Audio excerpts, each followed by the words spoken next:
नमस्कार मित्रों, आज मैं आपको शिव महापुराण कथा का 30वां अध्याय सुनाने वाली हूँ। मान्यता है कि श्रावण मास में शिव महापुराण की कथा को सुनने से महादेव अत्यंत प्रसन्न होते हैं और मनवांछित इच्छा पूरी करते हैं। ब्रह्मा जी कहते हैं, ब्राह्मण रूपधारी शिव जी के वचनों को सुनकर मैना के ऊपर बड़ा प्रभाव पड़ा। उन्होंने दुखी होकर पति गिरिराज से कहा, इन वैष्णव ब्राह्मण ने शिव की जो निंदा की है उससे मेरा मन शिव से विरक्त हो चुका है। शैलेश्वर, रुद्र के रूप, शील और नाम सभी कुछ सिद्ध है। मैं उन्हें अपनी सुलक्षणा पुत्री कदापि नहीं दूंगी। यदि आप मेरी बात नहीं मानेंगे तो मैं निसंदेह मर जाऊंगी। अभी इस घर को छोड़ दूंगी तथा विष खा लूंगी। पार्वती के गले में फांसी लगाकर गहन वन में चली जाऊंगी अथवा उसे महासागर में डुबो दूंगी, परंतु अपनी बेटी को रुद्र के गले नहीं मरूंगी। ऐसा कहकर मैना तुरंत कोप भवन में चली गई और अपने हार को फेंककर रोती हुई धरती पर लौट गई। उधर भगवान शिव को इस बात का पता लगा, तब उन्होंने अरुंधति सहित सप्त ऋषियों को बुलाया तथा मेनका के पास जाकर उन्हें समझाने की आज्ञा दी। शिव जी का आदेश पाकर भगवान शिव को नमस्कार कर वे दिव्य सप्तऋषि आकाश मार्ग से हिमवान के घर को चले। उस दिव्यपुरी को देखकर उन सप्तऋषियों को बड़ा विस्मय हुआ। वे हिमाचलपुरी परस्पर प्रशंसा करते हुए सब ऐश्वर्यों से भरे पूरे हिमावन के घर जा पहुंचे। उन सूर्य तुल्य तेजस्वी सप्तऋषियों को दूर से आकाश के रास्ते आते देख हिमवान को बड़ा विस्मय हुआ। वे बोले, ये 7 सूर्य तुल्य तेजस्वी मुनि मेरे पास आ रहे हैं। मुझे प्रयत्न पूर्वक इस समय उनकी पूजा करनी चाहिए। सबको सुख देने वाले हम गृहस्थ लोग धन्य हैं, जिनके घर पर ऐसे महात्मा पदार्पण करते हैं। ब्रह्मा जी कहते हैं, इसी समय वे मुनि आकाश से उतरकर पृथ्वी पर आ खड़े हुए। उन्हें सामने देखकर हिमवान आदर के साथ आगे बढ़े और हाथ जोड़कर मस्तक झुकाकर उन सप्तऋषियों को प्रणाम करने के पश्चात उन्होंने बड़े सम्मान के साथ उन सब की पूजा की तथा उन्हें आगे करके कहा, मेरा गृह आश्रम आज धन्य हो गया। यूं कहकर उन्हें बैठने के लिए भक्तिपूर्वक आसन दिया।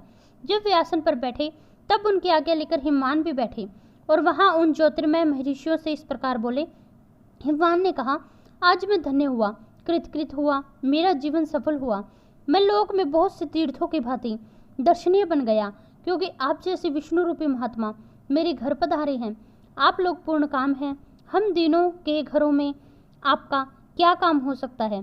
तथापि मुझ सेवक के योग्य यदि कोई कार्य है तो उसे कृपया करके कहिए, उसे पूर्ण करने का मेरा वचन है। ऋषि बोले, शैलराज, भगवान शिव को जगत का पिता कहा जाता है और शिवा स्वयं जगत माता मानी जाती है।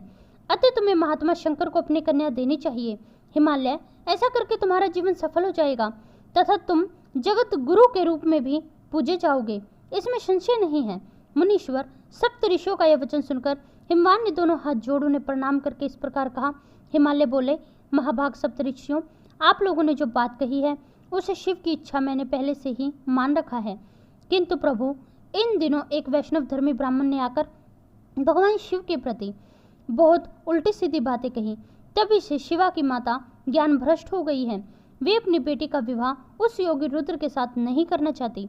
ब्राह्मणों, वे बड़ा भारी हटकर मैले कपड़े पहने कोपवन भवन में चली गई है और समझाने पर भी समझ नहीं रही। मैं भी उस वैष्णव ब्राह्मण की बात सुनकर ज्ञान भ्रष्ट हो गया हूँ। आपसे सच कहता हूँ, भिक्षुक रूपधारी महेश्वर को बेटी देने की मेरी इच्छा नहीं। ब्रह्मा जी कहते हैं, नारद, मुनियों के बीच में बैठे हुए शैलराज शिव की माया से मोहित हो उपयुक्त बात कहकर चुप हो गए। तब उन सभी सप्तऋषियों ने शिव की माया की प्रशंसा करने मेनका के पास अरुंधति को भेजा। पति की आज्ञा पाकर ज्ञानदायिनी अरुंधति देवी तुरंत उस घर में गई जहां मीना और पार्वती रहती थी। जाकर उन्होंने देखा मेना शोक से आकुल हो पृथ्वी पर पड़ी है। तब उन साध्वी देवी ने बड़ी सावधानी के साथ मधुर और हितकर बात कही। अरुंधति बोली, साध्वी रानी मेनके, उठो, मैं अरुंधति तुम्हारे घर आई हूँ तथा दयालु सप्तऋषि भी पधारे हैं। अरुंधति का सवर सुनकर मेनका उठ खड़ी हुई और लक्ष्मी जैसी तेजस्विनी उन पतिव्रता देवी के चरणों में मस्तक रखकर बोली। मैना ने कहा, अहो, हम पुण्य जन्मा जीवों को आज यह पुण्य फल किस प्रकार प्राप्त हुआ कि हमारे घर में जगत के सृष्टिकर्ता ब्रह्मा जी की पुत्र वधु और महर्षि वशिष्ठ की पत्नी पधारी है। देवी, आप किसके लिए आई हैं? यह बात मुझे बताइए। मैं और मेरी पुत्री आपकी दासी के समान है। आप हम पर कृपा करें। मेनका के ऐसा कहने पर साध्वी अरुंधति उनको बहुत अच्छी तरह समझाया बुझाया और उन्हें अपने साथ ले प्रसन्नतापूर्वक उस स्थान पर आई जहाँ सप्तऋषि बैठे थे। सप्तऋषिगण बातचीत में बड़े निपुण थे। उन सब ने भगवान शिव के युगल चरनार बिंदों का स्मरण करके शैलराज को समझाना आरंभ किया। ऋषि बोले, शैलेंद्र, आप शुभ कारक वचन सुनो। तुम पार्वती का विवाह शिव से कर दो और संहारकर्ता रुद्र के ससुर बन जाओ। शंभु सर्वेश्वर हैं, वे किसी से याचना नहीं करते। स्वयं ब्रह्मा जी ने तारकासुर के विनाश के लिए एक वीर पुत्र उत्पन्न करने के लिए भगवान शिव से प्रार्थना की है कि वे विवाह कर ले। भगवान शंकर तो योगियों में शिरोमणि हैं, विवाह के लिए उत्सुक नहीं हैं। केवल ब्रह्मा जी की प्रार्थना से ही वे महादेव तुम्हारी कन्या का पानी ग्रहण करेंगे। तुम्हारी पुत्री ने जब तपस्या की थी उस समय उसके सामने उन्होंने उससे विवाह की प्रतिज्ञा कर ली थी। इन्हीं दो कारणों से वे शिव विवाह के लिए आतुर हैं। ऋषियों की बात सुनकर हिमालय हंस पड़े और कुछ भयभीत हो विनयपूर्वक बोले। हिमालय ने कहा, मैं शिव के पास कोई राजोचित सामग्री नहीं देखता हूँ। उनका न कोई घर है, न ऐश्वर्य, न कोई सज्जन, न ही बंधु बांधव। मैं अत्यंत निर्लिप्त योगी को अपनी बेटी देना नहीं चाहता। आप लोग वेद विदाता ब्रह्मा जी के पुत्र हैं, अतः आप निश्चित विचार कीजिए। जो पिता काम से, मोह से, भय से अथवा लोभ से किसी अयोग्य वर के हाथ में अपनी कन्या कैसे दे सकता है, वह मरने के बाद नरक में जाता है। अतः मैं स्वेच्छा से भगवान शूलपाणी को अपनी कन्या नहीं दूंगा। इसलिए मनुष्यों को उचित विधान हो, इसलिए आप लोग ऐसा कुछ कीजिए। मुनीश्वर नारद हिमालय के इस वचन को सुनकर बातचीत करने में निपुण महर्षि वशिष्ठ ने कुछ यूं कहा। वशिष्ठ बोले, शैलराज, तुम मेरी बात सुनो। यह सर्वथा तुम्हारे लिए हितकर, धर्म के अनुकूल, सत्य और इहलोक परलोक में सुखदायक है।